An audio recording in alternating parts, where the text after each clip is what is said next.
Olá, pessoal. Muito boa noite a todas e todos. Espero que meu áudio esteja bom. Qualquer coisa, peço que me sinalizem aqui nos comentários ao lado. Eu sou Rosana Klippel, sou museóloga aqui no Museu Antropológico da Universidade Federal de Goiás. Atualmente, também sou responsável pela coordenação de intercâmbio cultural. A coordenação de intercâmbio cultural tem um projeto de extensão desde 2019 chamado Projeto Cinema no Museu, Sessão de Filme com Debate. Então, esse projeto tem exatamente esse objetivo de abordar os potenciais educativos a partir da sétima arte, abordando temáticas tangentes ou não ao museu antropológico, né? Então, trabalhando bastante questões sociais a partir do cinema. Durante esse período de isolamento social, não é possível a gente estar juntos, né? Como sempre, no museu antropológico, alguns já estavam acostumados a ser recebidos com pipoca e café, mas graças a essa rede de contatos de museus de cineclubes, né, de Goiânia e Goiás, foi possível continuar tornando ativo o projeto Cinema no Museu de forma online. Então, iniciamos o ano propondo um ciclo de cinema com o nosso principal parceiro aí durante esse período de distanciamento social, que é o Cineclube Imigração. Então, nós divulgamos nas nossas redes sociais, do Museu Antropológico e no site, os filmes previamente, né, prezando por essa estabilidade da conexão, de não assistir ao mesmo tempo, mas a gente disponibiliza o link previamente. Para quem não pôde assistir antes, estão disponíveis aqui na legenda, na descrição do vídeo. E também as outras edições do ciclo de cinema, né? A gente está na terceira noite, então na primeira noite nós conversamos sobre o filme A Montanha Sagrada e na segunda sobre o filme Santa Sangue.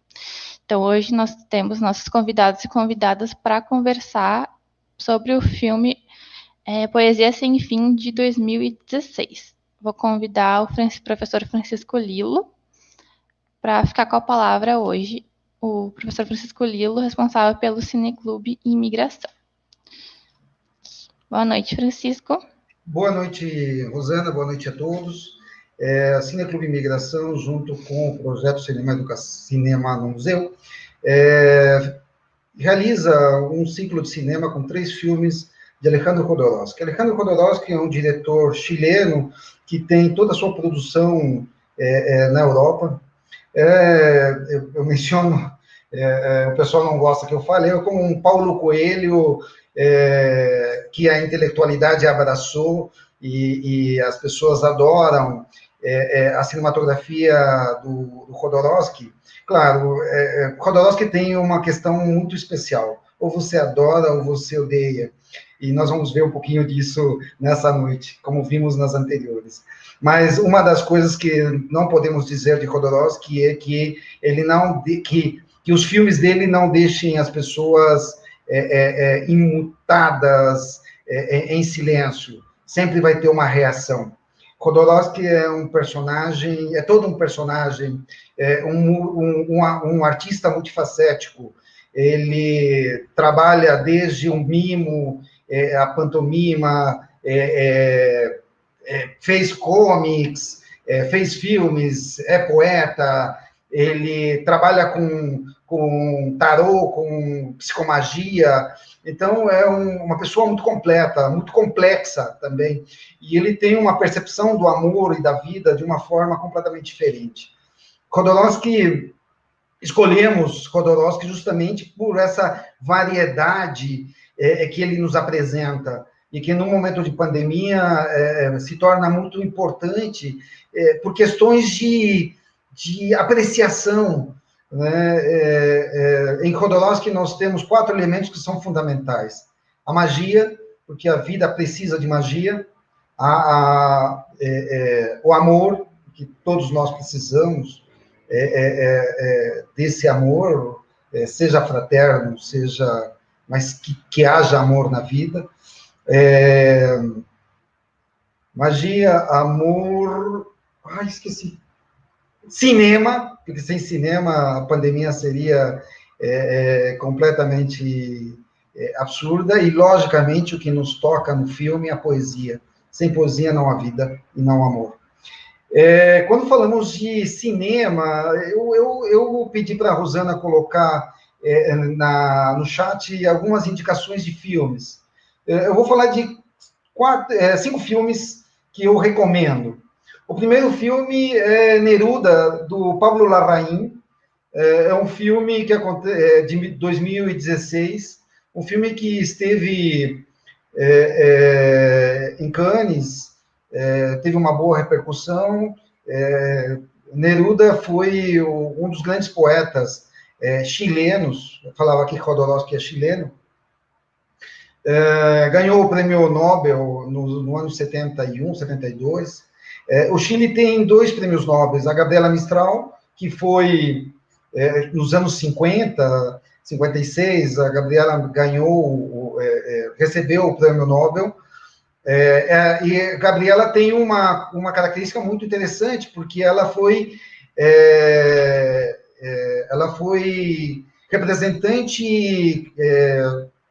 representante cultural no Rio de Janeiro, representante cultural da Embaixada Chilena no Rio de Janeiro. E ela tem... o filho dela morreu no Rio. Então, Gabriela e Neruda também, ele esteve aqui em Goiânia, estamos falando de Goiânia, Neruda esteve em Goiânia no ano 56, no encontro de intelectuais que houve aqui na cidade.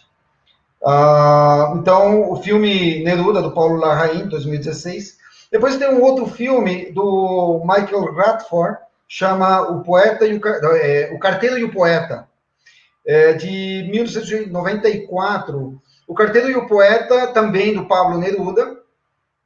Ele está baseado no filme, do livro Ardiente Paciência, do Antônio Skármeta. Skármeta fez um filme também com esse livro, chamado Ardiente Paciência.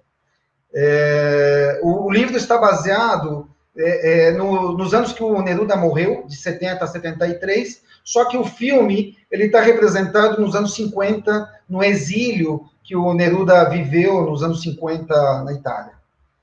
Um outro filme que eu gostaria de mencionar é O Lado Escuro do Coração, um filme que eu sou apaixonado, do argentino Eliseu Subiela. Ele é um filme de 92, é um filme que está no YouTube, você pode assistir no YouTube, e tem a presença de um dos maiores poetas que eu amo, que é o Mário Benedetti, tá? E tem, logicamente, poemas como Não te salves. Um outro poeta desse filme é Oliverio Gerondo, um poeta argentino. Nós, aqui no Brasil, conhecemos muito pouco de poetas argentinos e chilenos. Acho que a gente trouxe um pouquinho, e como o Cineclube Imigração, ele trabalha um pouco essa temática, recomendo. Um outro filme que eu gostaria de falar sobre ele, recomendar, e que acho que todos já devem ter assistido, é A Sociedade dos Poetas Mortos, do australiano Peter Weir, de 1989. Esse filme é um clássico, eu devo ter assistido mais de 100 vezes. Todo mundo dava spoiler desse filme, diziam, cara, no final os meninos sobem na cadeira e homenageiam o professor dizendo, "Oh, Captain, my Captain." E você entrava e dizia, já sei o final, não vou me emocionar. E era balela, você chegava naquela cena e todo mundo chorava, e você chorava, e você assistia e chorava. A Sociedade dos Poetas Mortos é um filme que recomendo muito. E o último filme, ele não tem poesia, ou seja, ele não é de poeta, mas a sua construção é poética, tem uma métrica muito bonita e uma estética muito bem realizada. Se chama Brilho Eterno de uma Mente Sem Lembranças, de 2004, do Michael Gondry. Nesse filme, ele é um filme poético. Em algum momento, quando fizemos a tertúlia poética, em setembro do ano passado, de certo modo, o Cineclube foi criticado, falando, mas o que tem a ver a poesia com o Cineclube? É filme, não poesia. E falávamos, cinema é poesia, cinema é fotografia, cinema é arte, cinema é amor, Cinema é tudo aquilo que você representar e quiser falar. Então, esse filme, Brilho Eterno de uma Mente Sem Lembrança, é um filme poético. Há críticas com esse filme por causa do ator, mas, assim, é maravilhoso. Assista. A música, a fotografia, todo nesse filme é poético. E depois disso, eu vou falar dos nossos convidados. Temos 4 convidados. Convido. A primeira pessoa que eu vou mencionar é uma jovem. Nós falamos que nós convidaríamos jovens. Elizabeth Sariedine.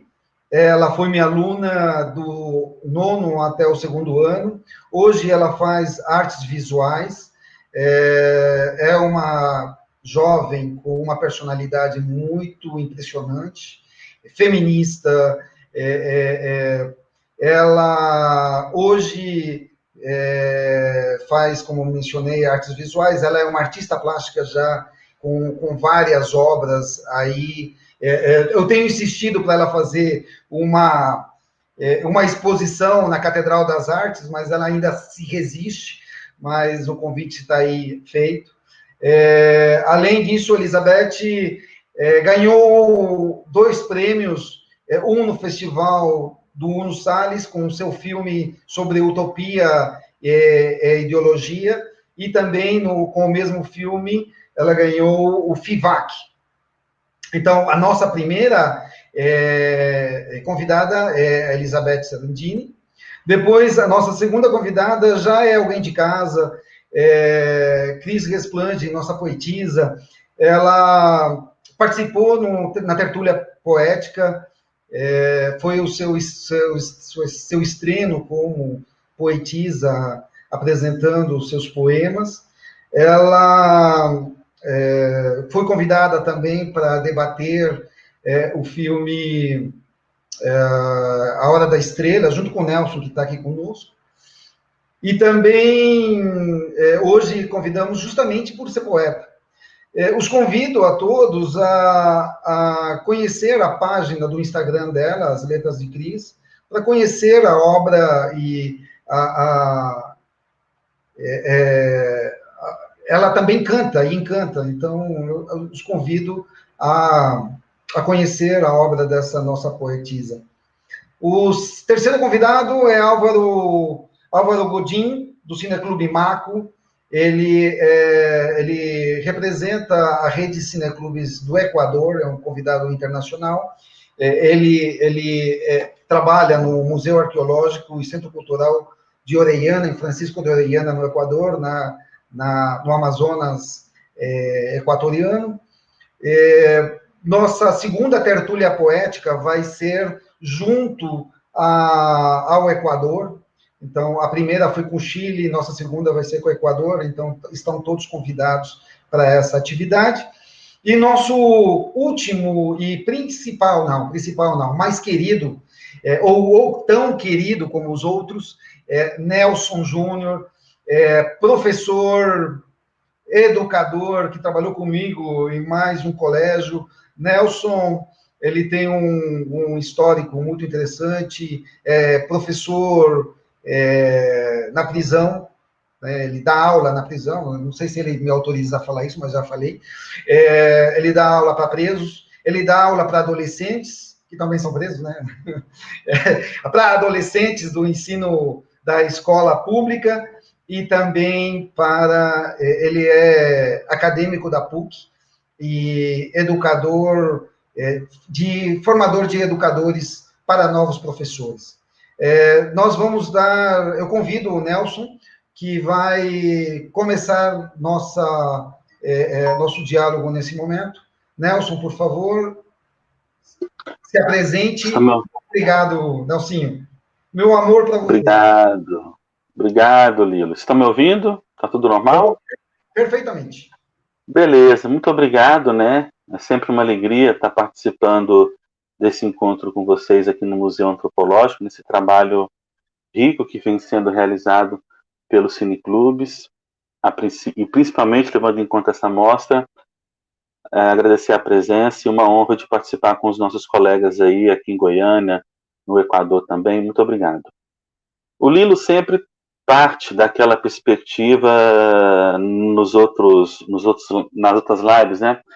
Ou você gosta ou você não gosta. E quando ele me indicou, ele pediu para que eu assistisse, ele falou assim, olha, eu lembrei de você na hora, e o jeitinho que ele falou me deu a impressão de que ele já sabia mais ou menos qual que seria a minha resposta ao ver o filme, ao assistir o filme, né? Você gosta ou não gosta? Eu adorei o filme, mas eu adorei o filme principalmente pelo que ele não diz nas entrelinhas. Porque a gente está falando não é de qualquer diretor, né? O Jodorowsky, ele fala de um lugar. Cinema é estética, cinema é um discurso, mas nem sempre esse discurso ele é construído de uma forma linear, de uma forma com começo, meio e fim, dentro das convenções. Então, quando você se depara com o filme do Jodorowsky, você já está diante de uma grande novidade, que é uma novidade que pode te incomodar, que é uma novidade que pode também, de certa maneira, te levar a uma, não epifania, né, quer dizer, mas a um outro lugar. O que está dito nas entrelinhas. E esse filme, ele fala muito a respeito disso, porque a gente está falando de um acerto de contas, né? O Jodorowsky, ele resolveu fazer alguns filmes autobiográficos, e nesses filmes autobiográficos ele resolveu resolver algumas questões, alguns problemas. Então é como se fosse um acerto de contas com a sua memória, um acerto de contas com a sua família e principalmente um acerto de conta com os nossos delírios. E aí, assistindo o filme, principalmente naquela alusão que ele faz, Lilo, que eu gostei muito, sobre qual é o sentido da vida, né? Qual é o caminho que nós escolhemos? A gente escolhe o caminho da linha reta ou a gente escolhe o caminho torcido? Quando essa cena ela aparece no filme, assim, ela foi muito forte, impactante, talvez pela minha formação. Eu sou formado em sociologia, minha formação acadêmica, minhas especializações dentro do campo da sociologia. E como o Lilo falou, eu falo de vários lugares, né? Eu trabalho na periferia da cidade, eu trabalho no sistema penitenciário, eu trabalho dentro da academia, da formação de professores, e isso me veio muito à tona. O que nós fazemos com nossos delírios? A questão é que nem sempre nós confessamos os nossos delírios. E o Jodorowsky, quando ele resolve colocar na tela a sua juventude, né, aquela juventude, aquele mundo boêmio dos anos 40, dos anos 50, pegando um pouquinho toda aquela referência histórica do nazismo, a decadência de Santiago, a decadência de um modelo patriarcal, o questionamento, né, quer dizer, de um modelo. Eu não estou satisfeito com o mundo que nós vivemos. Acho que ninguém está, né? O mundo está caótico. O mundo está caótico. Cada vez mais é incompreensível entender como que nós conseguimos seguir adiante, acordar. O que nós fazemos com os nossos delírios inconfessáveis? O que o Jodorowsky fez, eu acredito, e de uma maneira assim impactante. É um filme, esteticamente, ele é colorido, ele tem uma trilha sonora.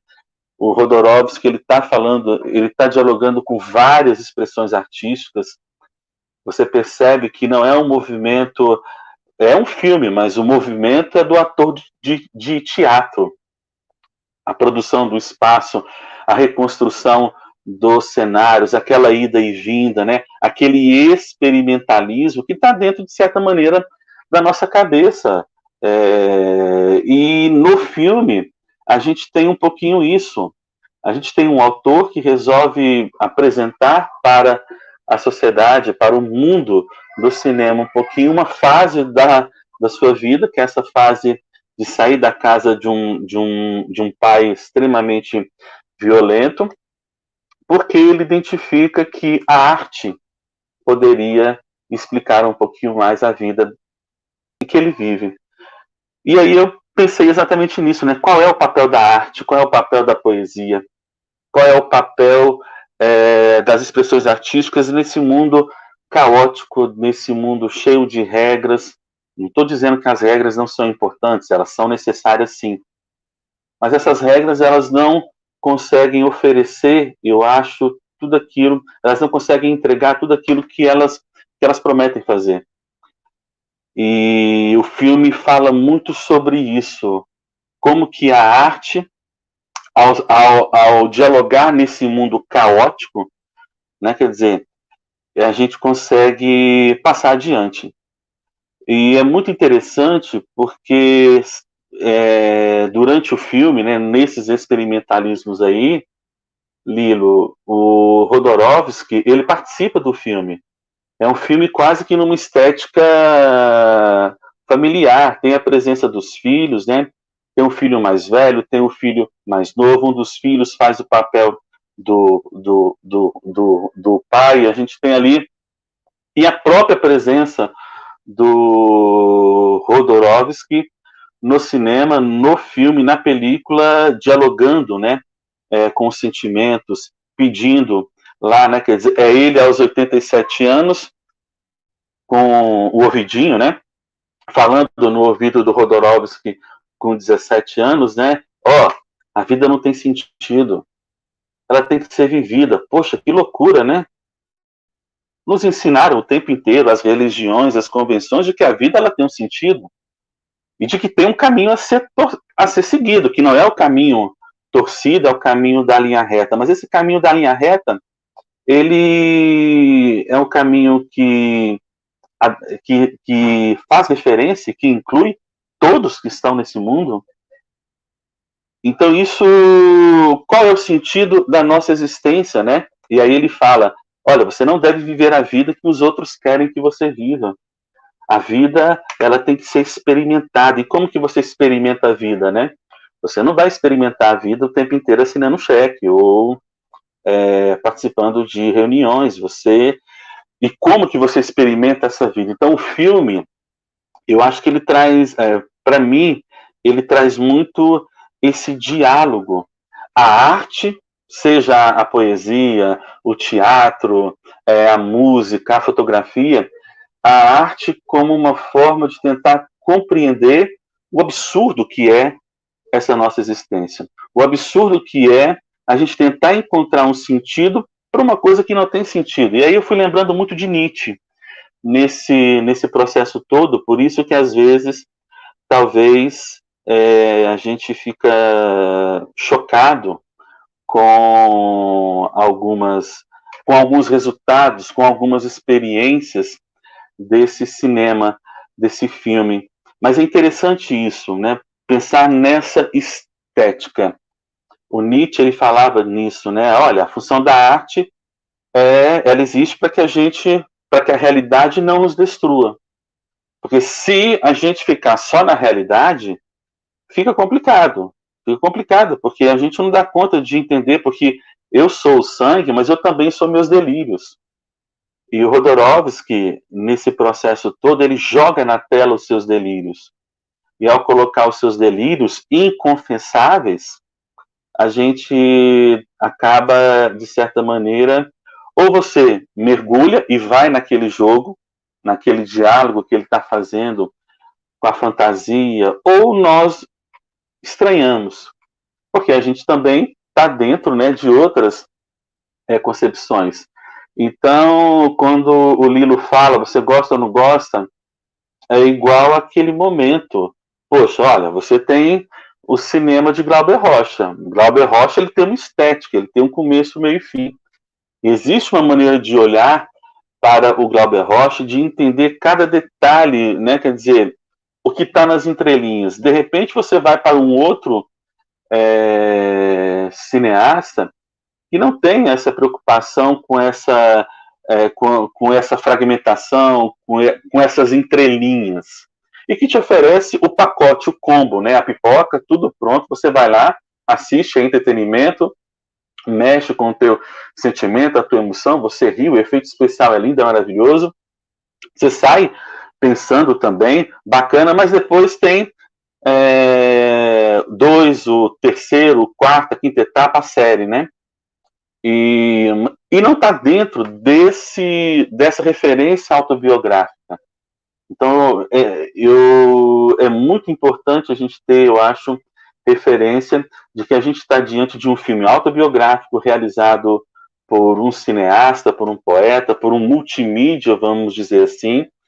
É um filme em que ele apresenta a sua juventude e o período decisivo dele largar aquela casa, aquele autoritarismo, aquelas figuras abruptas, né? O pai querendo que ele seja uma coisa que ele não quer ser, nós não podemos ser. Mas tem um preço. O caminho da linha reta e o caminho torcido são caminhos que nós escolhemos e que a gente paga um preço por eles. Então, isso foi o que, a princípio, né, nesse primeiro momento, mais chamou a minha atenção. Qual é o lugar da arte nesse mundo caótico? O mundo já é caótico. E se a gente colocasse no papel ou mostrasse na tela esses nossos delírios inconfessáveis, talvez as pessoas também ficariam tão surpresas ou tão deslocadas quando a gente se depara com obras que não são lineares. Lógico que isso demanda muito uma maneira de compreender também o mundo, eu acredito. Então ele fala, né, qual é o sentido da vida? Olha, ela não tem sentido. Se ela não tem sentido, a gente, portanto, vive nesse campo da objetividade, da subjetividade. Tudo bem, tem pessoas que sabem exatamente qual é o sentido da vida, como que vai terminar, como que é e não é. Ótimo, beleza, é uma vertente que existe, que organiza muitos grupos e que dá sentido à nossa existência. Mas a arte, ela tem isso.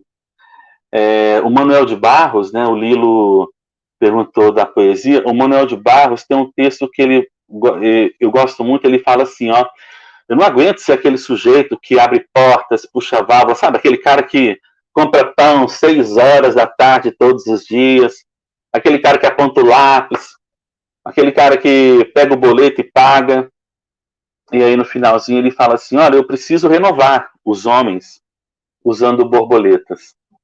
E ele está falando exatamente desse cotidiano, desse tédio, dessa coisa que, acredito, nos sufoca. Então, a princípio, o filme traz muito essas referências, né? Qual é o lugar da arte nesse mundo caótico? Porque o mundo já é caótico, não adianta, eu acho, a gente querer identificar que as regras, que as normas são fundamentais, são maravilhosas e que elas dão conta de organizar tudo a contento, e aí a arte vem com esse elemento de suportar talvez o insuportável, quem sabe através dessa arte, como ele fala, né, mexendo nos cômodos, na poeira das lembranças, festa, poesia, liberdade, a gente consiga trilhar o nosso caminho.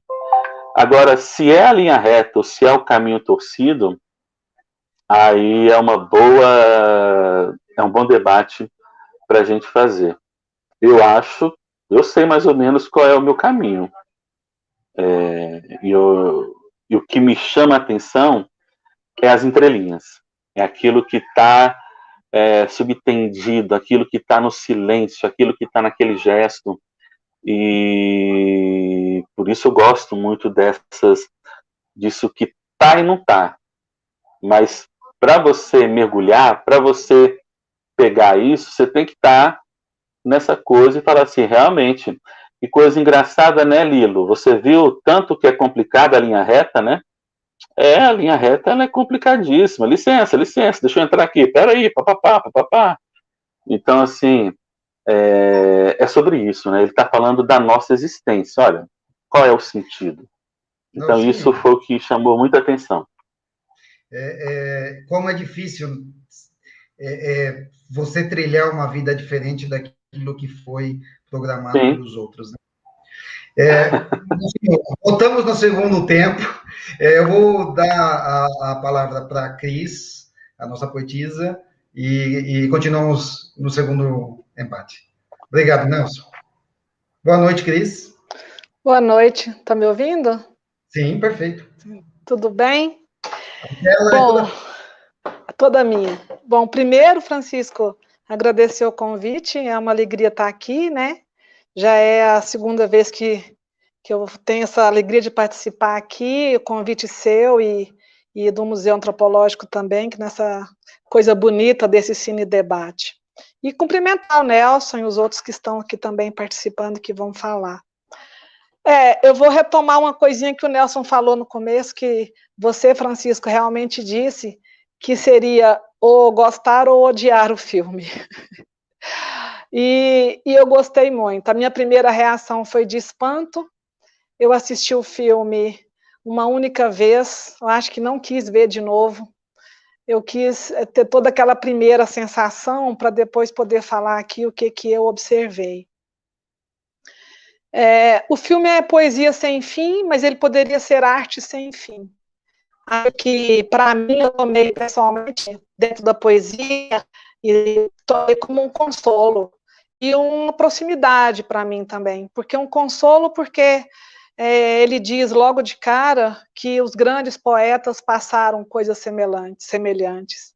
E nós que estamos aqui pelejando, tentando, no debate, na poesia, na escrita, na literatura, não importa onde, estamos aqui também tendo um consolo que esses grandes que a gente gosta tanto e admiram, passaram coisas semelhantes ao que a gente passa. Eu acho que isso é uma coisa que, de cara, já me fez gostar do filme. Tem umas imagens fortes, um colorido muito, muito forte, eu gosto disso. Umas imagens que em alguns momentos eu achei um tanto desnecessárias, mas depois eu vi que meu olhar que estava limitado. Que, no fundo, tudo tem, sim, um sentido muito grande dentro da estética do filme, né? E eu relacionei muito mesmo com a nossa vida, com o nosso dia a dia, que a gente passa nesse se libertar, nascer, morrer todo dia, né? Que a vida é um nasce e renasce todos os dias. E como disse o Nelson, que para que existe a arte, né? Tem o Ferreira Goulart fala que a arte existe porque a vida só não basta. Então, acho que o filme mostrou isso. Realmente a vida só não basta. E ele é uma poesia de início ao fim. Eu não pude deixar de registrar algumas falas que me chamaram mais atenção, como tá dito lá, né? Que o menino, aquele adolescente que gostaria de mostrar-se sem máscaras, que nós todas carregamos, né? E vários personagens ali no filme usam máscaras ali. E ele sentiu-se livre, sentiu essa liberdade quando se descobriu poeta, ou no caso, quando se descobriu músico, ou artista, ou cineasta, ou seja onde for, né? Então, essa descoberta dele acontece naquele momento que ele deixa a família, que ele sai de casa, que não necessariamente para nós, aqui na nossa vida, aqui, que interessa para nós, é um lugar específico, é sair da casa do pai e da mãe. Mas eu acho que talvez sair um pouco desse mundo cão que a gente vive, né, em tempos sombrios também que estamos vivendo hoje, e ter a arte, ter a literatura, ter a música, a pintura, a poesia, o cinema, né, como uma forma de libertação. E eu gostei muito também quando diz assim, que os poetas não dão explicações, né, que realmente a gente às vezes se limita ou se encolhe dentro de algumas possibilidades artísticas, nós pensando nessa questão de eu vou dar explicação de quê, do que eu estou fazendo a quem, né? E se ao final tudo vai se perder, né, até nós, os sonhos, estou retomando umas falas aqui, vivamos então, né? Se a vida cotidiana nos parece um inferno, se tudo se resume em duas palavras, permanência e impermanência, comamos e bebamos, que a alma nos seja alegre. E, assim, eu acho que nesse tempo veio também como um consolo, porque nós estamos num tempo de pandemia, de reclusões, de dificuldades e dores, de perdas, e já que a vida nos parece um inferno, o que nos resta, né? Eu acho que é isso, é a arte, é a beleza, tentar se soltar um pouco disso e ir para além, né? E a arte tem esse papel de transcender, sim, de nos ajudar, né? Isso de que o Nelson falou de caminhar em linha reta, eu gostei muito dessa observação que quando o Jodorowsky o Alejandro foi caminhar em linha reta, tinha tanto obstáculo, mas aparentemente a linha reta é a mais fácil. Mas os poetas caminham torcido, os artistas, os que se soltam, os que sonham, e mesmo que não escrevam, mas os que amam a poesia, a música, a literatura, os que amam a arte, os que tentam transcender um pouco, caminham torcido. E só que esse caminhar torcido parece que é, mas na verdade não, né?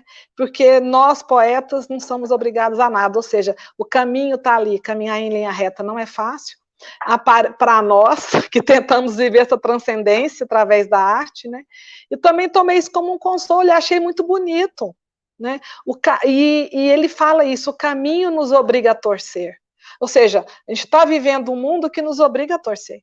Ai de mim se não fosse a poesia, ai de mim se não fosse a literatura, se não fosse o Alejandro Jodorowsky, se não fosse a gente estar conversando aqui, ai de mim, não fosse o convite do Francisco, se não fosse o museu organizando isso, não fosse o Nelson falando. Então eu só consigo perceber o filme nessa dimensão, que eu tenho que trazer ele para mim, porque senão, ai de mim, né? Ai de nós. E quando ele se entrega à poesia, é que eu acho que ele realmente consegue vivenciar um pouco isso. E foi isso que eu achei mais bonito no filme, né? As imagens fortes, as cores maravilhosas, senti um pouco assim a dor e a tristeza, ao mesmo tempo a redenção do Alejandro ao final do filme, né? Quando ele consegue entender, olhar para trás e entender o que se passou com ele em relação ao pai, à família, a toda a castração que ele passava, né? E ele conseguiu ver a realidade de uma outra forma. Ele conseguiu se desprender de tudo. E ele ouviu isso, né, do pai, do Jodorowsky, já idoso, que ele tem que se desprender da fama, do dinheiro, de si mesmo, converter em uma mariposa resplandecente, que eu adorei esse nome por causa do Cris Resplande. Ou seja, ele conseguiu ser um ser de pura luz.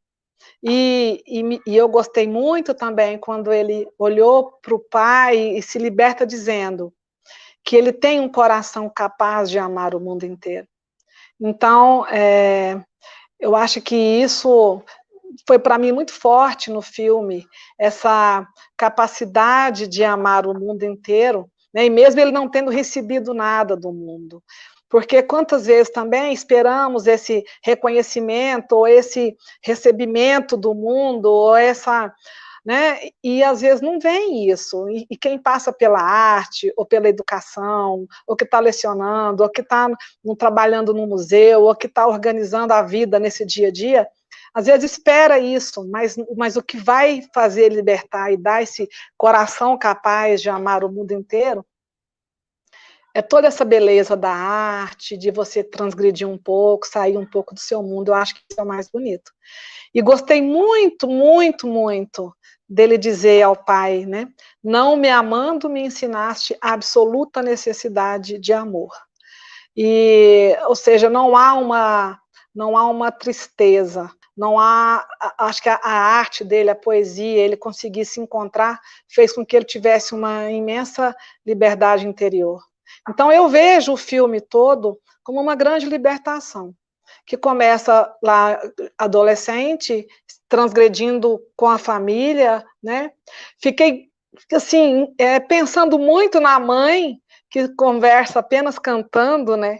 Que se a arte é proibida na casa, a mãe uma cantora lírica, e só se expressando assim, isso me fez pensar muito nesses limites que ele tentava atravessar. E eu pensava, poxa, mas se o Alejandro não consegue a aprovação do pai para ser poeta, a mãe sempre cantando. Isso me deixou bastante intrigada e sem achar muita solução para isso.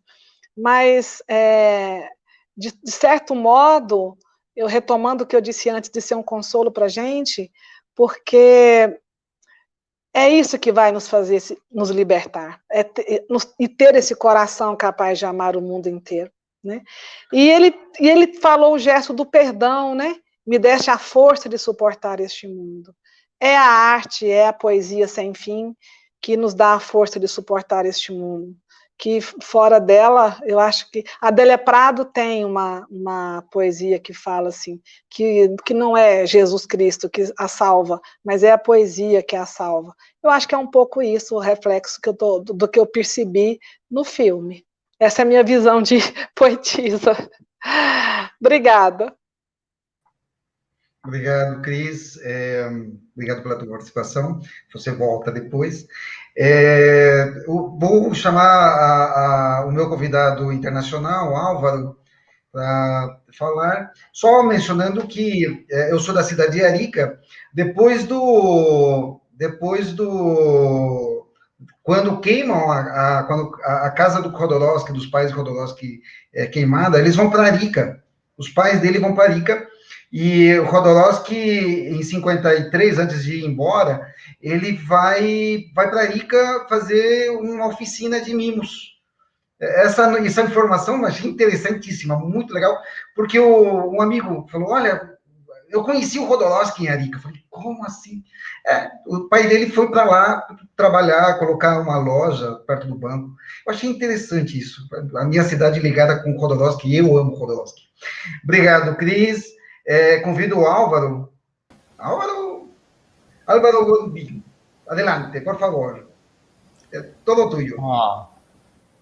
Buenas tardes o noches quizás. Obrigado, Francisco. Gracias por invitarnos desde Ecuador a participar en este foro sobre la película de Jodorowsky. Es como para nosotros como tejer redes internacionales para poder intercambiar pues nuestra visión de la vida, cómo nos reflejamos en la vida a través del cine y cómo al final vivimos la misma vida en distintos lugares del mundo. Entonces, de nuevo, muchas gracias por invitarnos a participar desde acá, desde la Amazonía, en Ecuador. De la película que hemos visto de Poesía sin fin, ¿qué decir? Para mí fue una película que me sorprendió. Yo conocía las películas clásicas de Jodorowsky. Eran películas que a veces me parecían un poco grotescas en las imágenes, en la manera en la que habían sido rodadas. Y cuando vi Poesía sin fin, sin embargo, me pareció una película bella, muy bella, hermosa. Creo que si algo define a la película es el arte, la poesía y la belleza que el arte y la poesía como parte de ese arte nos aporta a la vida, ¿no? La película enamora visualmente desde el primer momento, ¿no? Los colores tan vivos, fuertes pero vivos en la película, los planos, la reconstrucción de toda esa adolescencia de Jodorowsky, que es casi como un escenario, como un montaje de teatro que se va desarrollando, que se va creando sobre un escenario de un auditorio, de un teatro a lo largo del film, y donde se van desarrollando pues la vida de adolescencia de Jodorowsky. Pero todo desde ese punto de vista del arte, ¿no? Si hay algo que yo creo que hay que destacar de la filmografía de Jodorowsky y de esta película es que el arte, cómo el arte nos deja expresarnos, se pone siempre por encima de una narración, se pone por encima de la historia, ¿no? Es mucho más interesante cómo lo contamos, qué estrategias artísticas usamos para contar la historia que la historia en sí. Y dentro de ese arte, porque si algo que define yo creo que a Jodorowsky es que él es un artista, ¿no? Mucha gente le conoce como cineasta, pero realmente Alejandro Jodorowsky es un artista en todos los sentidos. Él no solo ha trabajado el cine, sino que también es poeta, ha trabajado mucho la historieta gráfica, el cómic, ¿no? es un artista en todos los sentidos, y eso está en el cine, en esta película que hemos visto, cómo todo se transmite, como digo, desde el arte, y dentro del arte la poesía, que la poesía nos trae algo muy importante, que es la libertad. Esa es otra característica de esta película. Nos transmite la necesidad de ser libres, de esa libertad que nos da la vida, el arte y en especial la poesía, ¿no? Cómo necesitamos, para sentirnos vivos y para ser humanos, cultivar la libertad. O sea, tenemos que llegar a ser libres, y para llegar a ser libres, perdón, tenemos que cultivar el arte. Y eso es algo que muchas veces olvidamos en nuestra vida, ¿no?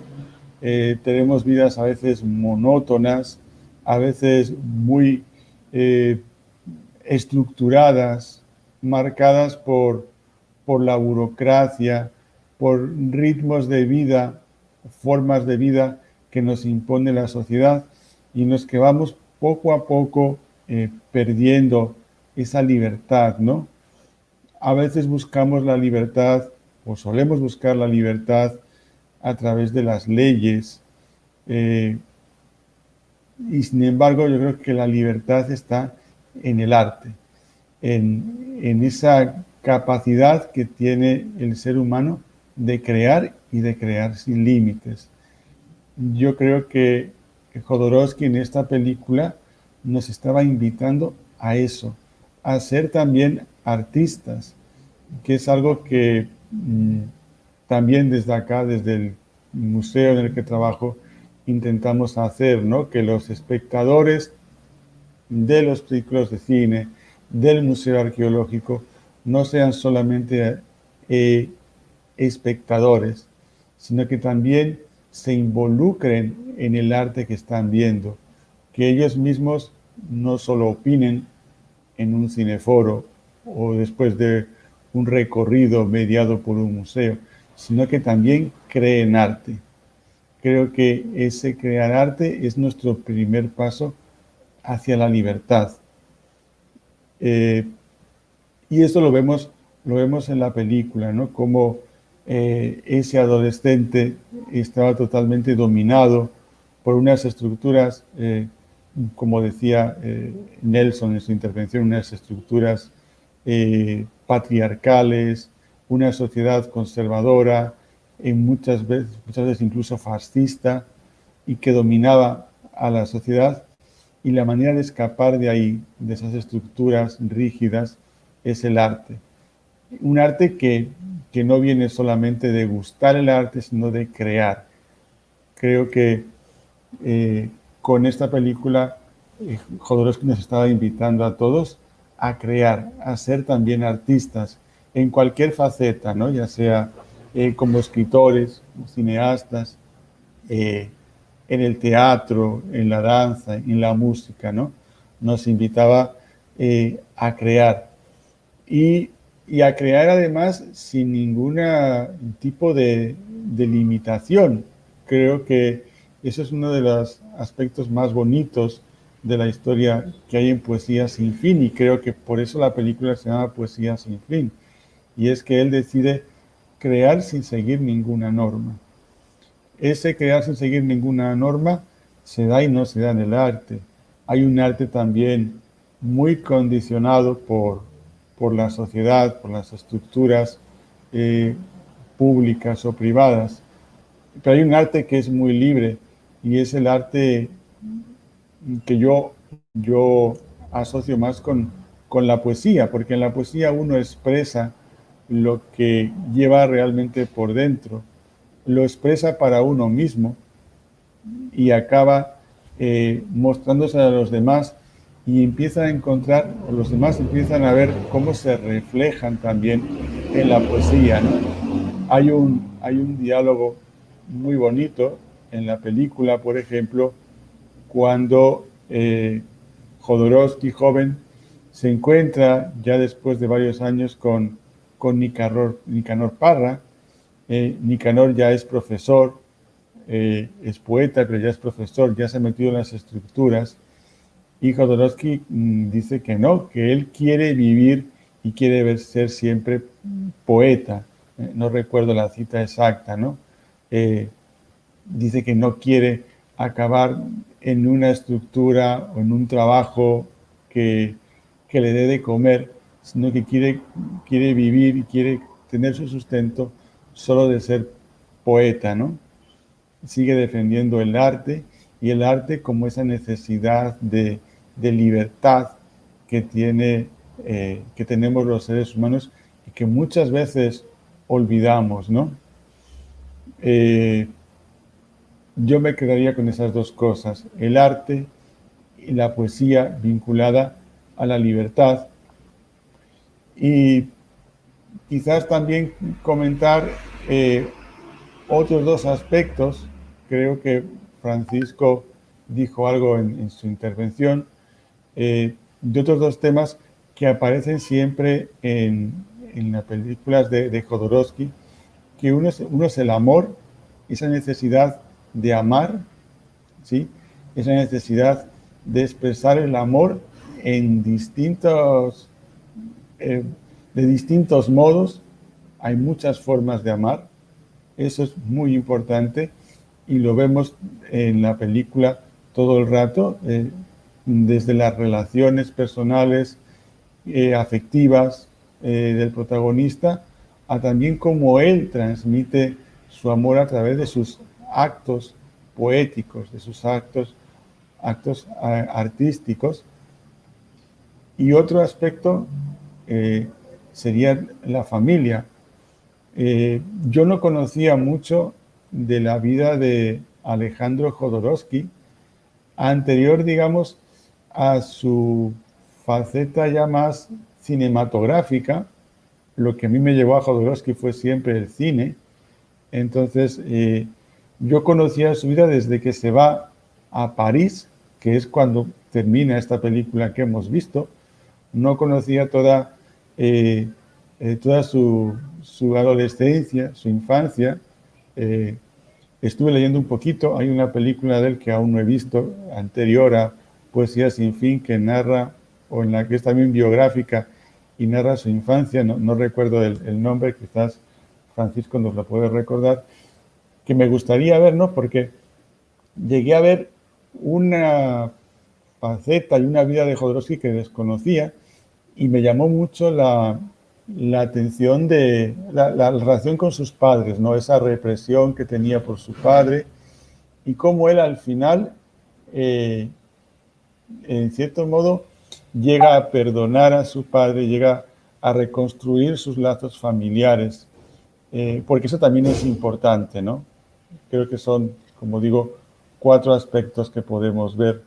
El arte, la poesía vinculada a la libertad, la necesidad de amar, y esos lazos familiares que también necesitamos.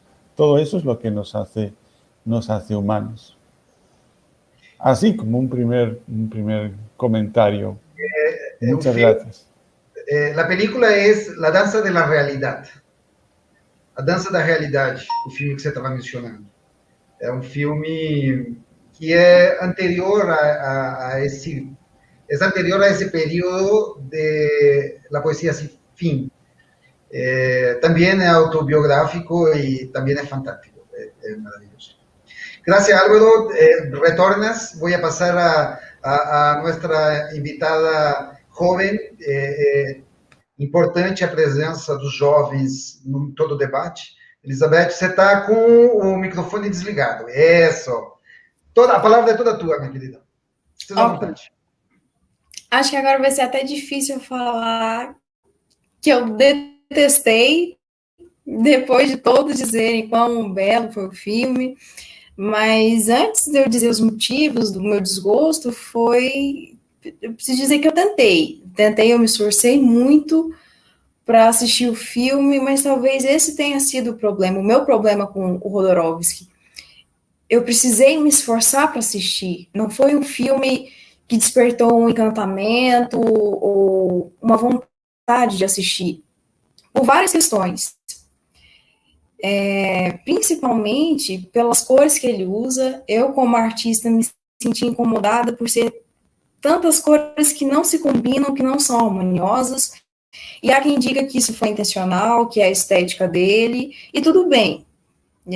É algo muito... eu diria que ele dirige para um público muito particular, muito específico, para um nicho de pessoas que tem um gosto muito peculiar alinhado ao dele. E as minhas questões, principalmente, foi... Trata-se de um filme, antes de mais nada, que ele é psicológico, mais do que poético. Ele traz constantemente questões da psique dele, que a gente percebe que ele tenta ressignificar os traumas deles, a questão com o pai, a questão com a mãe. Ele é fruto de um estupro do pai. Então, tem toda uma questão de rejeição maternal, tem toda uma questão também do pai ser autoritário, retratado como nazista, mas o que transcende pela superfície são vários problemas que ele tem com o pai, que permanecem por toda a trajetória do filme, e isso vai além do Poesia Sem Fim. O simples fato das produções dele é como se ele quisesse constantemente se provar para o mundo. É como alguém que grita a plenos pulmões, principalmente ao pai, que ele não é um maricon, mas que essencialmente ele consegue viver pela arte dele. Vejam, eu consigo fazer arte, eu consigo fazer poesia, eu sou capaz de dirigir. Mas, para além disso, o que mais me incomodou foi como se eu tivesse envolvida em uma atmosfera de gurus e de um esoterismo que é muito forçado no filme. As transições das cenas são muito bruscas, há toda uma estética que é grotesca, e isso eu falo talvez porque seja do meu gosto, que é muito clássico, apesar de eu gostar muito de vanguarda. E essa é uma questão também, ele forja um vanguardismo que não se encontra ali. É um desejo muito grande de dizer que ele pertence à vanguarda, de que ele faz coisas diferentes, que ele ressignifica o velho e faz coisas novas, mas que, na verdade, simplesmente não está lá. É tudo muito forçado, é tudo muito pesaroso. Assistir o filme é difícil, porque as cenas elas são visualmente abusivas, em muitos momentos ofensivas, e também uma questão que eu trago é a maneira como ele trata o corpo feminino no filme. Há muita nudez, isso é um fato do princípio ao fim, e não que isso seja um problema. No entanto, a maneira como ele traz o corpo feminino sempre no princípio, em que ele passa pela rua até chegar à venda do pai, tem todo aquele caos, todo aquele tumulto, as mulheres de máscaras, outras sem, mas todas despidas. A cena em que o pai humilha a mulher porque é uma ladra, em que é aquela nudez de execração social. É uma cena forte, mas é uma cena elogiante. Essa talvez tenha sido a intenção dele, mas o filme todo, ele é pesaroso. Eu assisti ele com um grande esforço e, sendo muito sincera, desconfortável. E muitos podem afirmar que essa intenção dele enquanto diretor, de despertar desconforto, de desconstruir a arte, uma arte que é burguesa. No entanto, é uma desconstrução que na prática não existe. Tanto é que ele pode afirmar de todas as formas, através da arte dele, que é uma desconstrução, toda uma forma de lidar com a arte, com a poesia, com o cinema, de uma maneira unificada, mas há muito sexismo, há uma objetificação presente, tanto é que o filho dele aparece nu em algumas cenas, quando ele se depara, conhece o tarô, se apaixona pela magia, há o rapaz nu, deitado na cama, há um sexo exótico, por assim dizer, mas que, além de tudo, a forma como ele trata as mulheres do filme é muito peculiar. E eu digo isso porque logo no começo, quem desvirgina ele é a mesma atriz que a mãe. Então, mais uma vez, ele retoma questões da própria psique. A primeira musa dele foi a mãe a mesma que o rejeitou, uma mãe que é retratada como uma pessoa que vive fora da realidade, sempre muito alegre, muito lírica, como a Cris falou, uma cantora lírica, e é um canto que ela não consegue falar, ela precisa cantar. A forma como ela se expressa é de uma arte que é rejeitada e oprimida na casa. O filho também é um artista. Eu não conheço o suficiente da história dele para saber mais sobre a mãe, mas ele retoma as questões de rejeição maternas diversas vezes no filme, e percebe-se também que a forma como ele dirige e conversa com o espectador traz muitas dessas questões de rejeição. Talvez seja por isso que ele tem essa necessidade de autoafirmação, após tantos anos fazer uma série de filmes que são autobiográficos. Há uma pretensa ressignificação dos traumas pela psicomagia dele, que se afirma como um guru, como um mago, mas que aos meus olhos, pelo menos como alguém que é absolutamente cética e até um pouco cínica com isso, lembrando de Nietzsche, que o professor trouxe no princípio da nossa conversa, eu vejo muita charlatania por trás disso. É uma charlatania que vem para o cinema. Ele promete uma poesia, coisa que eu reconheço que é um excelente poeta. No entanto, como cineasta, eu não pude apreciá-lo. Eu tentei muito, talvez daqui a alguns anos, reassistindo, eu consiga assistir sem tanto pesar, ou consiga enxergar outras coisas. Mas as cenas em que há essa pretensa desconstrução, elas são pungentes, elas não são de fato assim, funcionais. Na prática, a desconstrução dele não acontece. E muito vem disso, desse saudosismo que é pretenso, ele é uma afirmação, uma autoafirmação dele, é uma egolatria disfarçada de saudosismo. Todo filme, aos meus olhos, né? Depois de todos dizerem lindas coisas sobre o filme, eu lamento dizer, no entanto, foi assim que eu vi. Um diretor, que eu não sei como foi tão consagrado, tão aclamado pela crítica. Eu pesquisei muito sobre ele, muito sobre os demais filmes, mas uma das cenas que mais... ela foi feita para chocar, no entanto, ela é grotesca na execução e na visualidade dela, que é a cena que o Alejandro jovem está com uma acondroplasta, e também esse fetiche dele com anões é uma coisa complicada. É a cena em que ela oferece para ele presente, ela fala, vou te dar um presente, no entanto, eu estou menstruada, é o meu sexo, espero que você não se importe com isso, e ele exclama, entusiasmado, santa sangue. A forma como ele retrata esse sangue é quase como o banho de sangue do Kubrick em O Iluminado, quando vem aquele jorro, né, escorrendo pelo corredor. É quase aquilo, um sangue menstrual não funciona assim. Então, é um homem que não entende a psique feminina, mas que poderia ser como muitos diretores que se dizem fãs das mulheres, né? Eu não posso dizer isso sobre ele, mas que ele peca muito no respeito com as atrizes, na forma com essa visualidade feminina é retratada, mas principalmente nessa cena em que eu assisti angustiada, em que ela se despe e escorre pela perna dela o sangue. Que mulher menstruada andaria sem calcinha? Sabe, é um fetichismo dele, que tem muito de sexismo, mas mais ainda de objetificação feminina. Tanto é que nas primeiras cenas com a poetisa, que o desvirgina, ele retrata a nudez dela, e quando ela pede para que ele mostre o sexo dele, essa cena não aparece.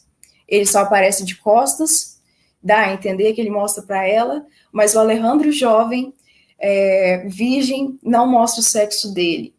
Mas a mulher que vai desvirginá-lo, sim.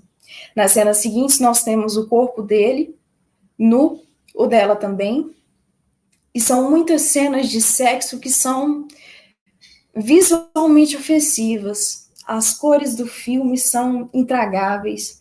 A sensação que eu tive assistindo foi como comer um prato de comida de um refinado chefe, mas que, na verdade, é uma gororoba, é algo intragável, que não desce, mas que todos que estão ali reunidos dizem, isso é alta arte, isso é culinária, isso é alta culinária. E assim foi o cinema dele, isso é um cineasta excelente, quebrador de padrões, digamos que vanguardista, no entanto, na prática, não é bem assim. E, para além disso, tem uma teatralidade que é muito imposta. O filme todo é uma imposição do Alejandro para o espectador. É como se ele quisesse, mais uma vez, se autoafirmar, provando que ele consegue fazer poesia, inclusive no título, Poesia Sem Fim, mas não dá. É muito...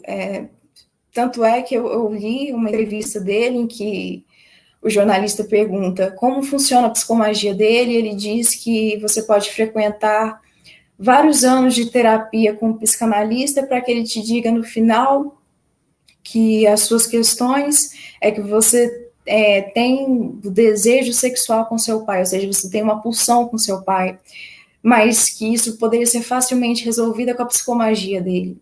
E mais uma vez vem essa questão da charlatania.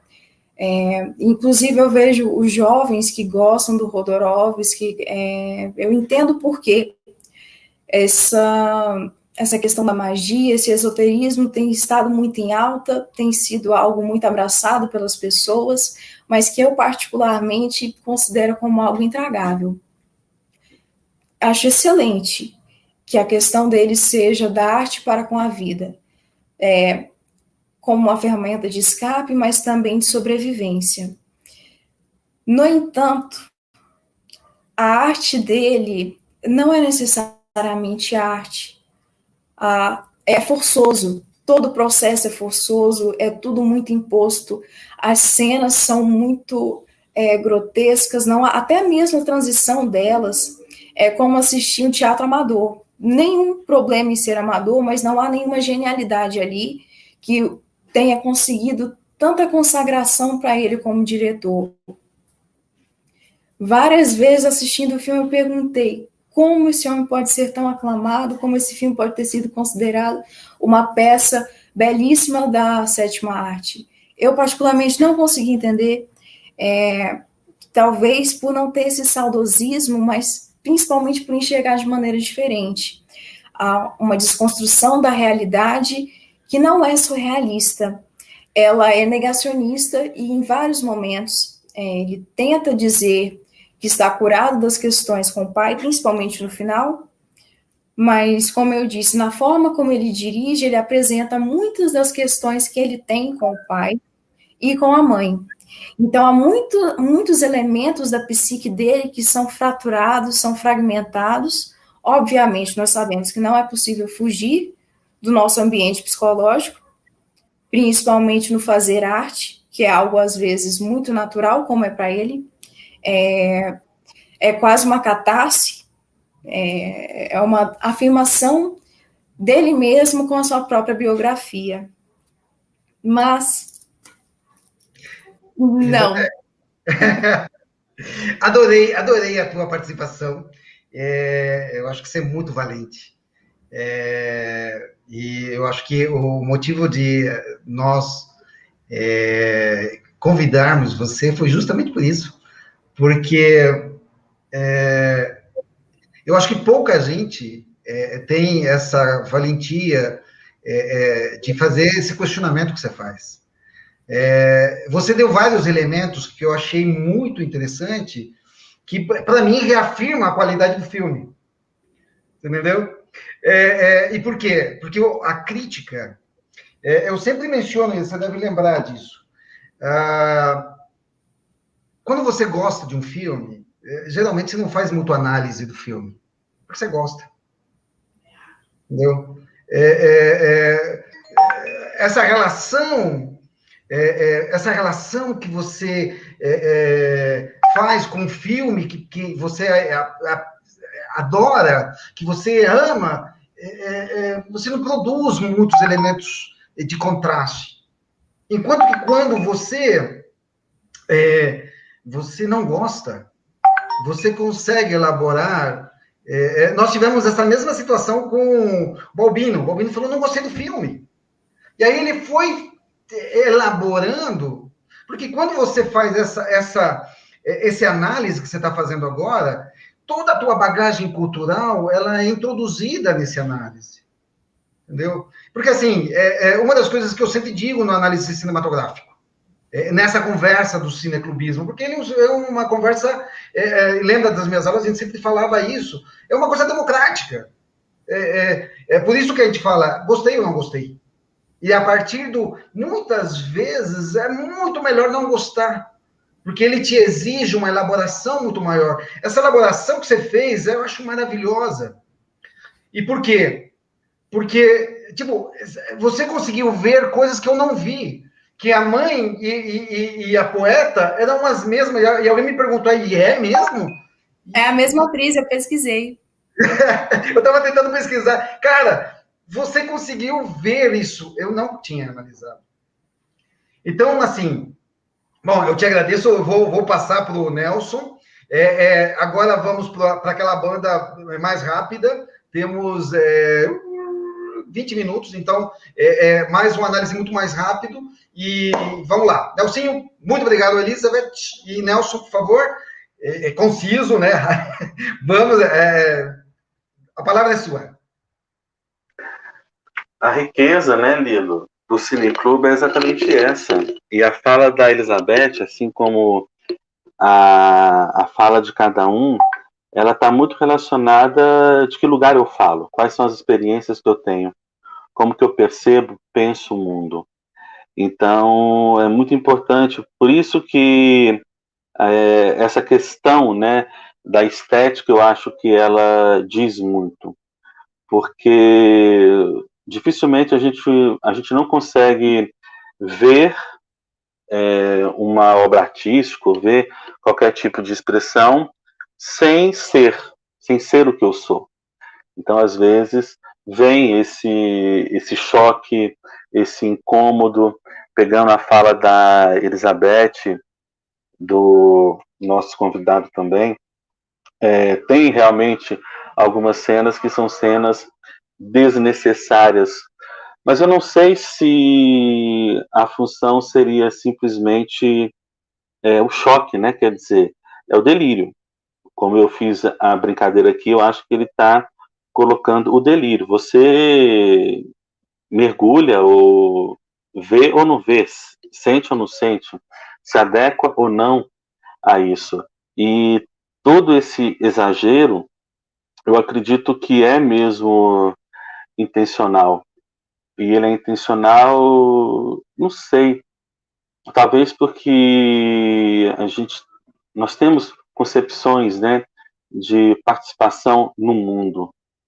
Então, o choque, ele talvez seja um choque por uma coisa que já está tão cristalizada e consolidada no nosso cotidiano e que faz com que você não mergulhe, né, vamos dizer, naquela sandice, naqueles delírios do autor e do pensador.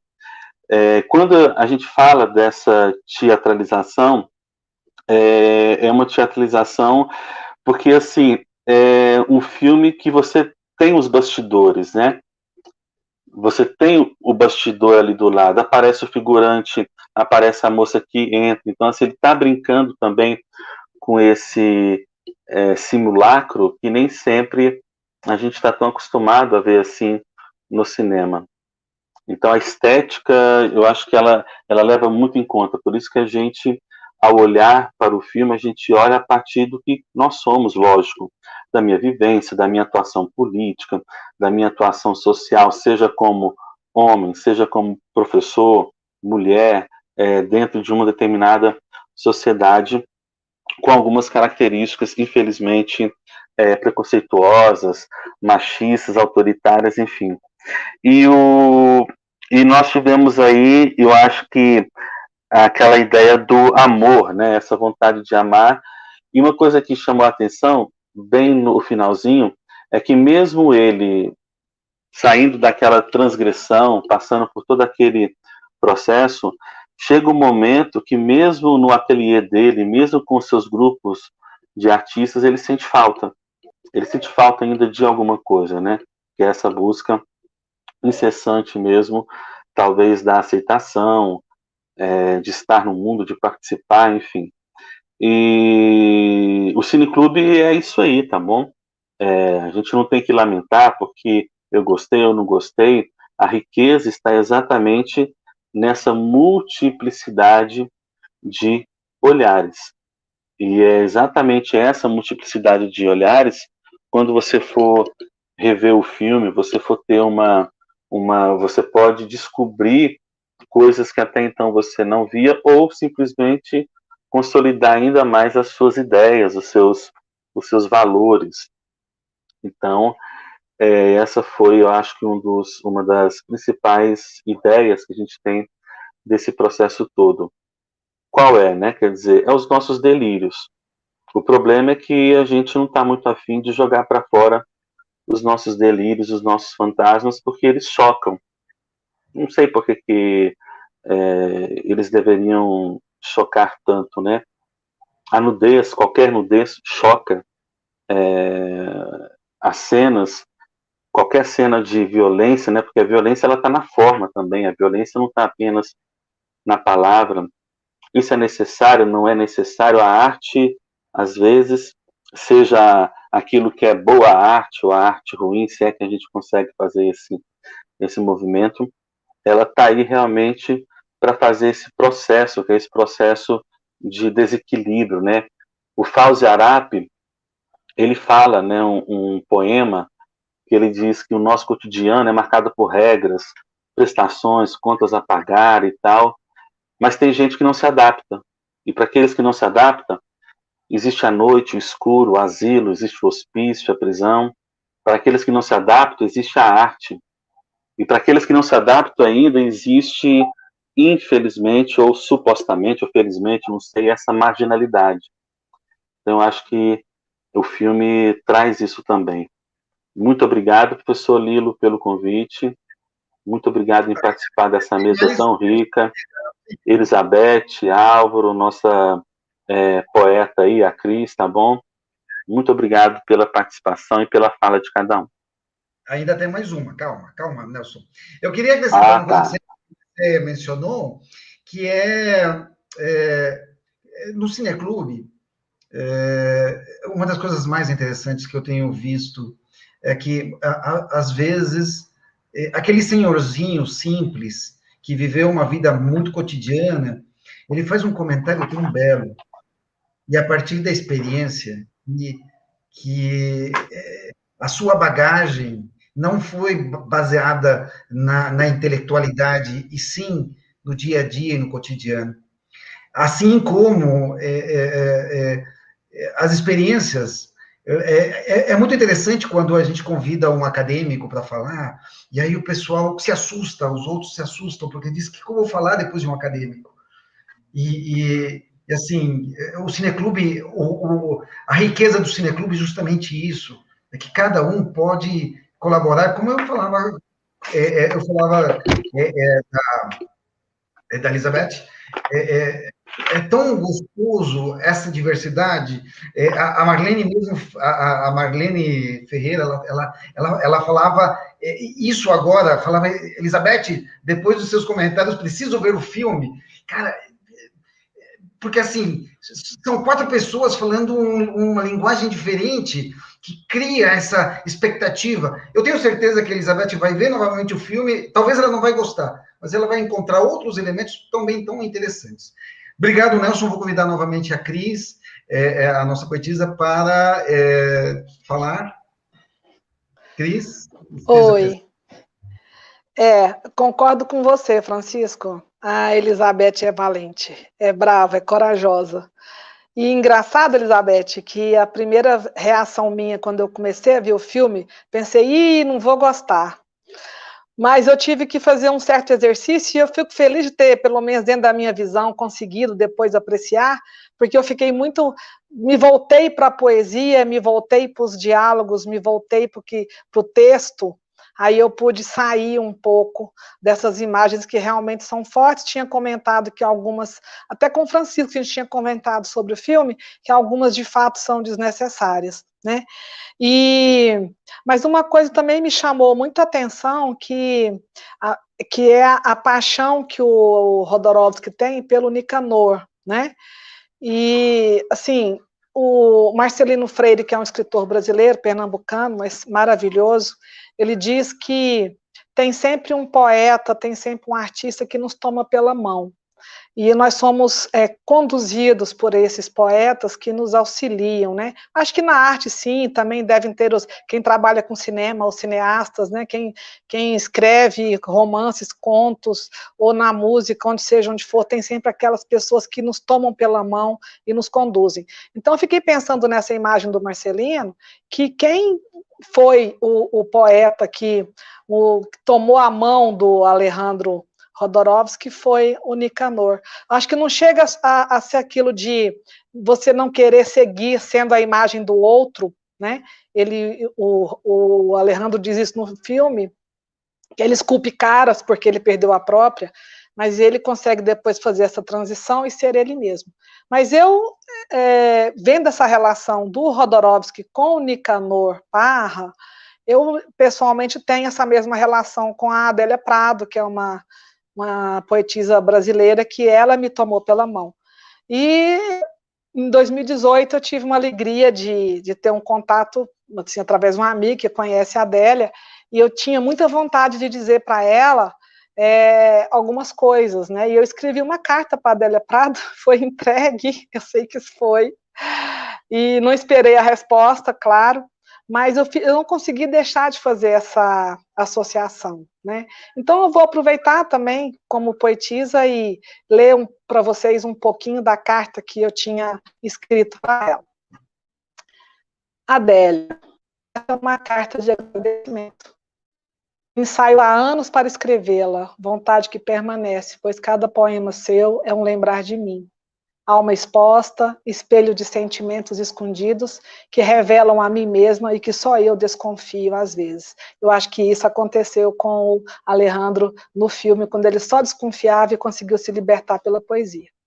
Nasci em Goiânia, terra de planuras, o que marcou minha existência. Por não ter um morrinho para esconder as angústias, eu fui obrigada a procurar horizontes abertos, e nesta procura, a literatura e a poesia foram o sinal luminoso na brutalidade das coisas. A carta é recheada de pequenas frases da Adélia.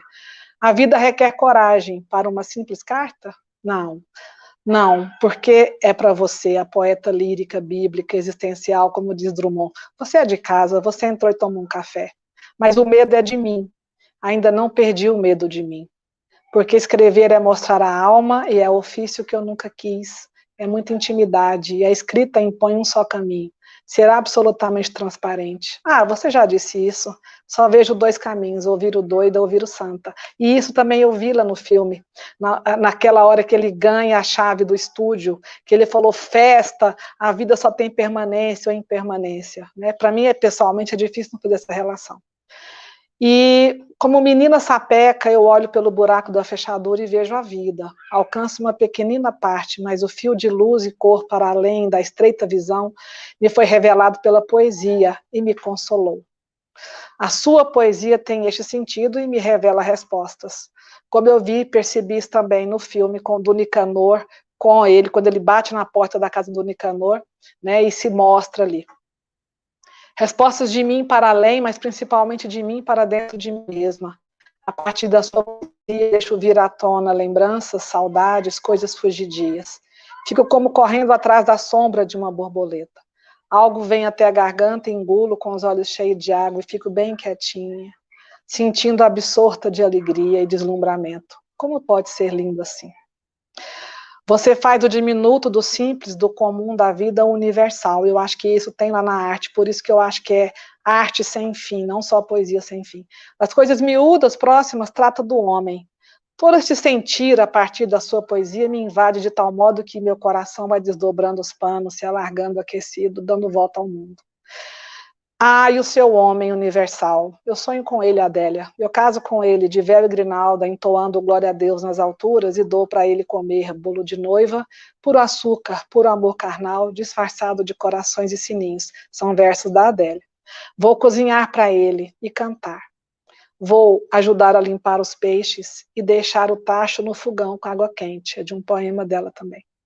Eu concluo a carta dizendo: sou muito grato a você, que põe no colo minhas dores e esperanças, ri das minhas bobeirinhas, acha graça das tolices que eu penso e da minha mania de espantar com tudo.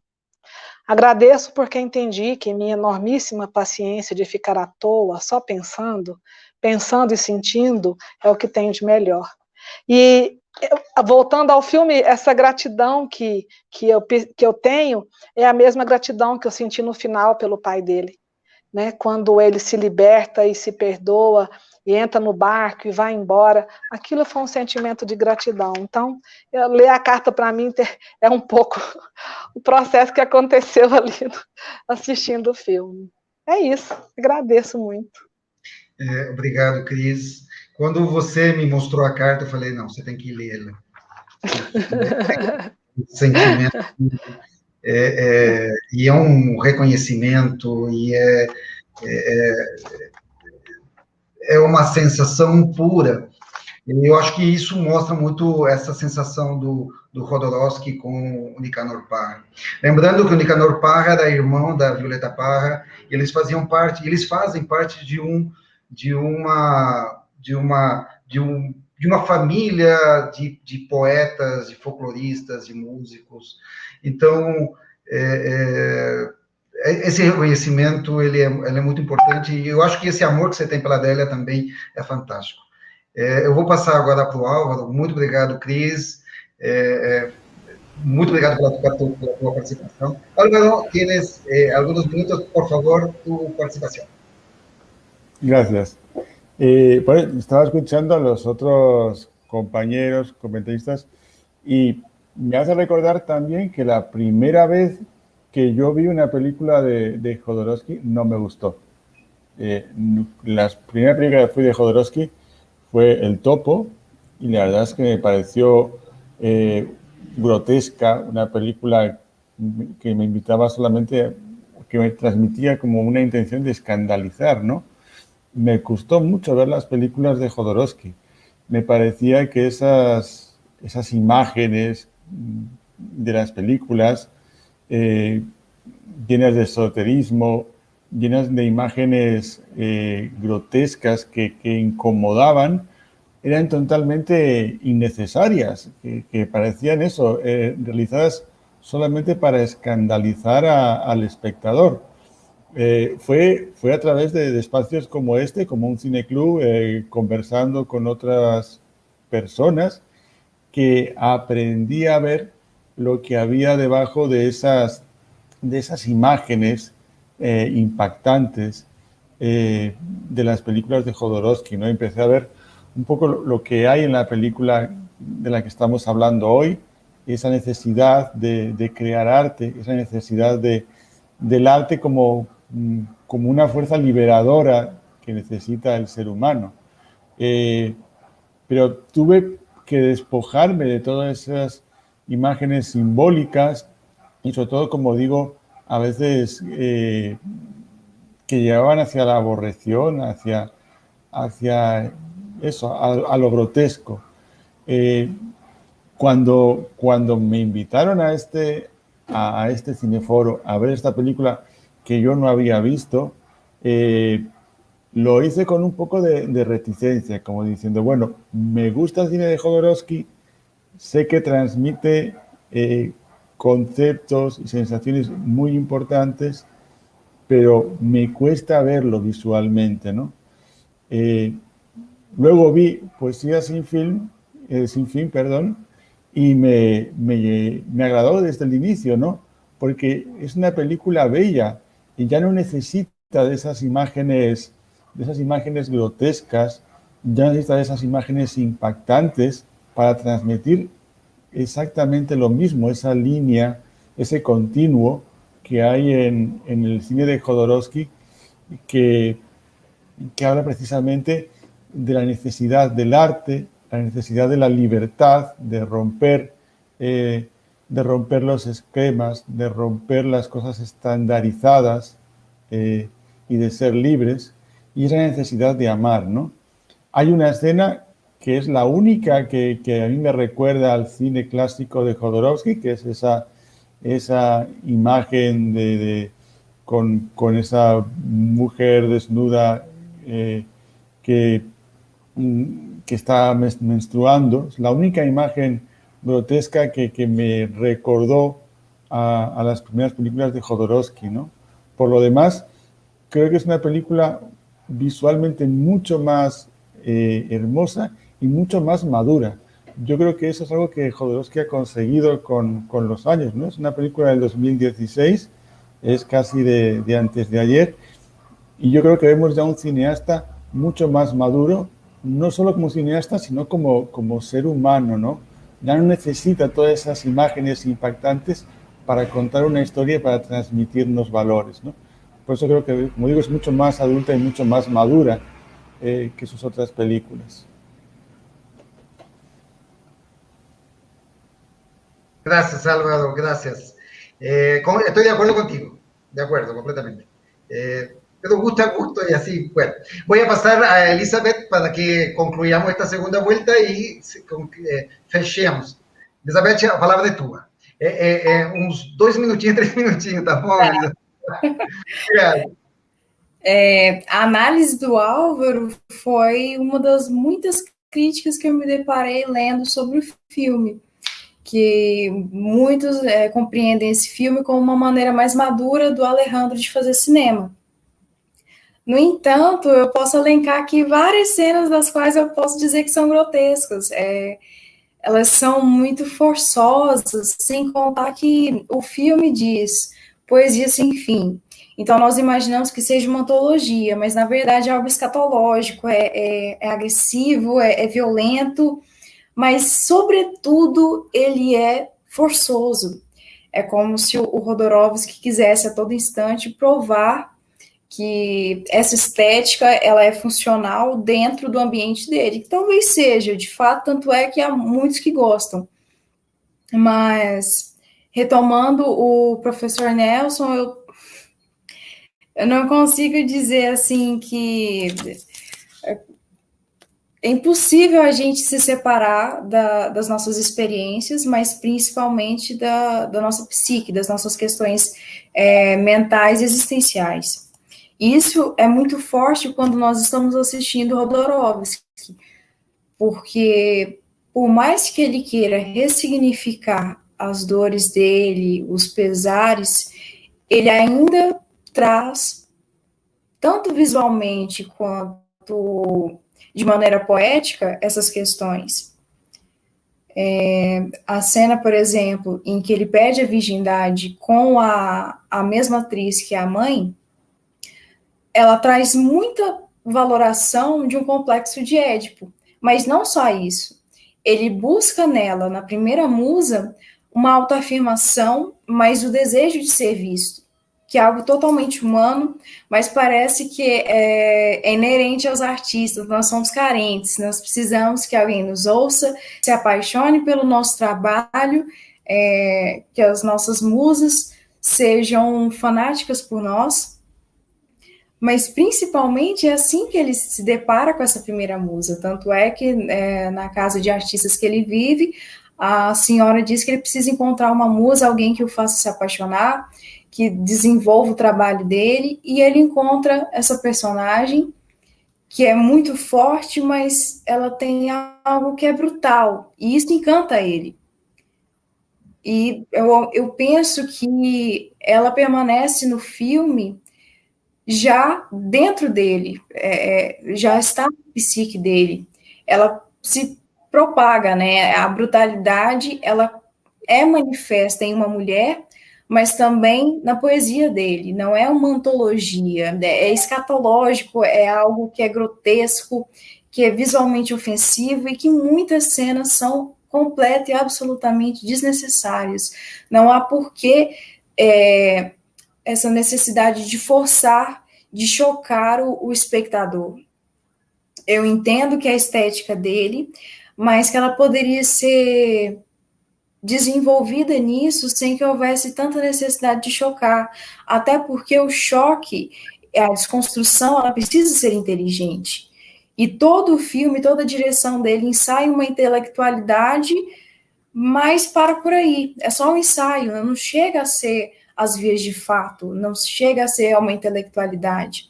E eu me lembrei da frase do Linden que, como é enriquecedor você ter uma pessoa comum analisando um filme como esse.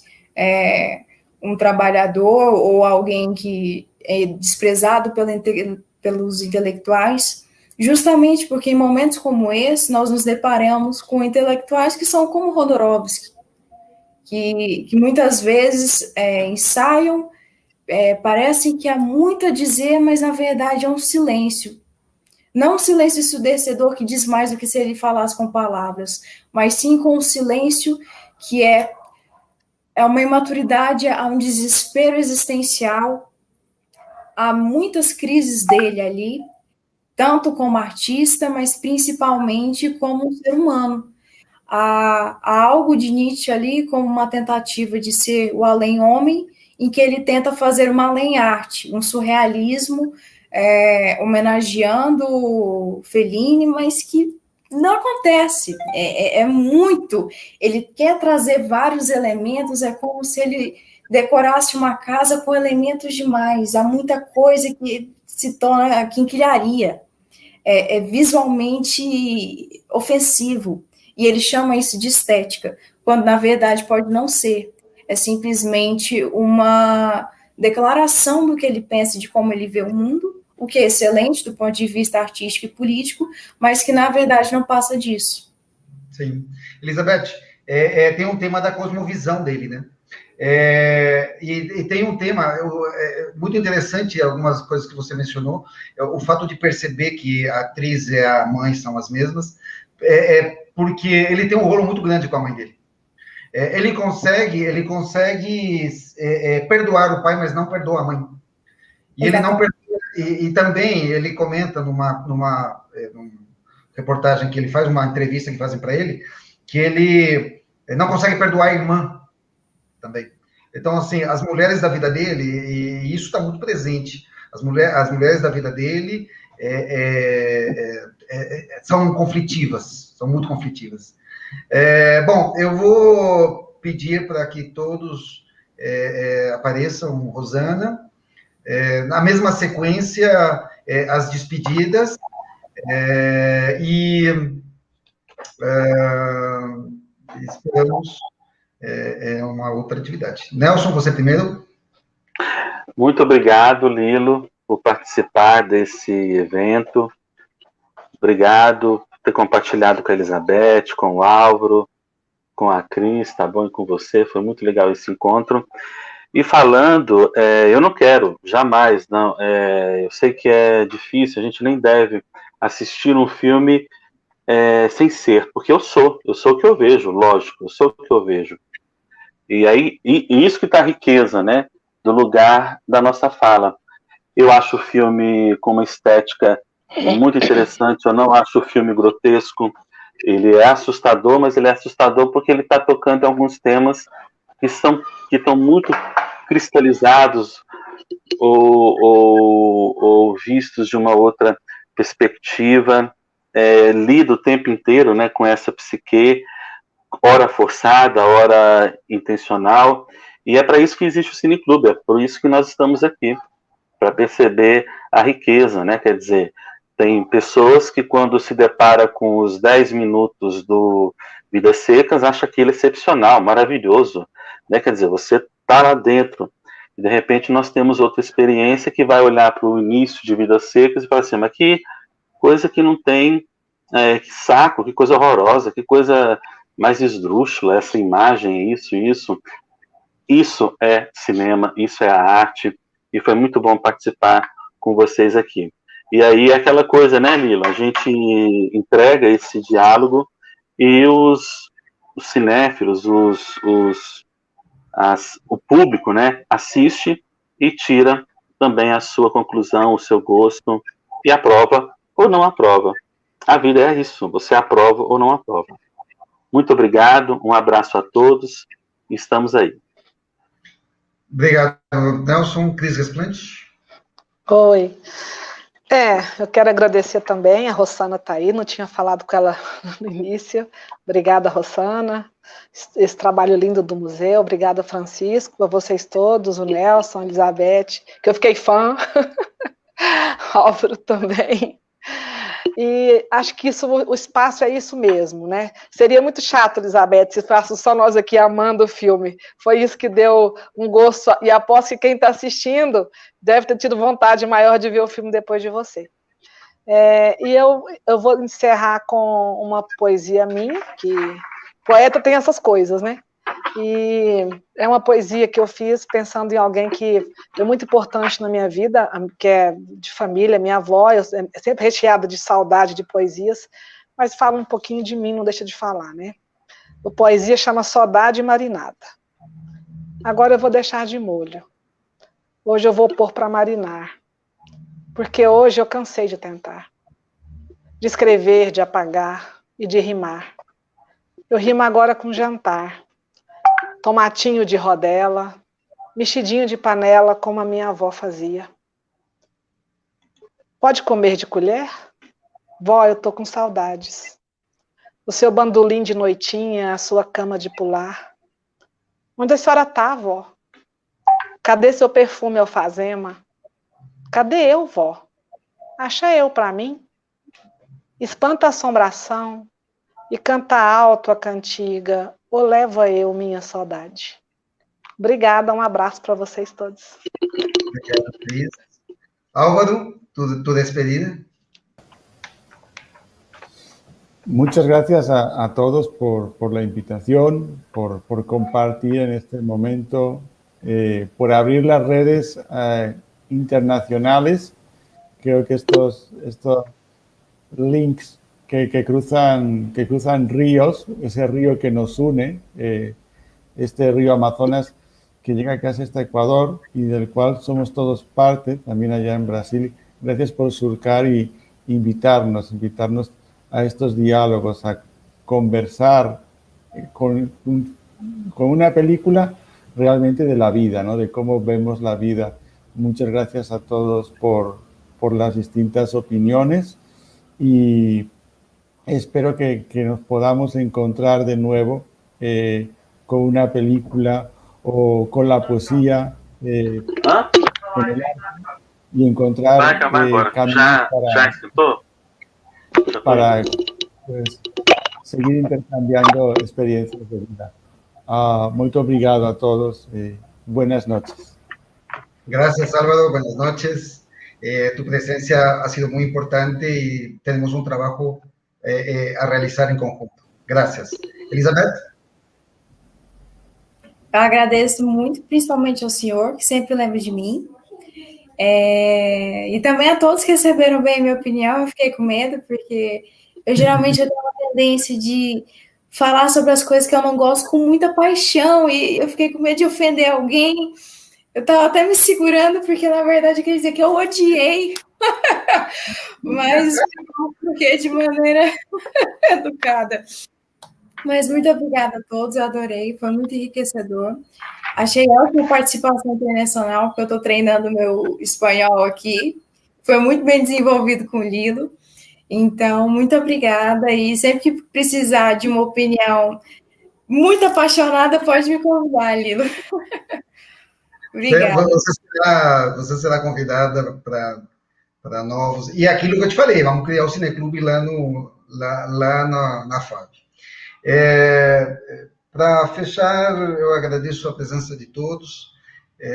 Fechamos com, eu acho muito bem, esse ciclo de Jodorowsky.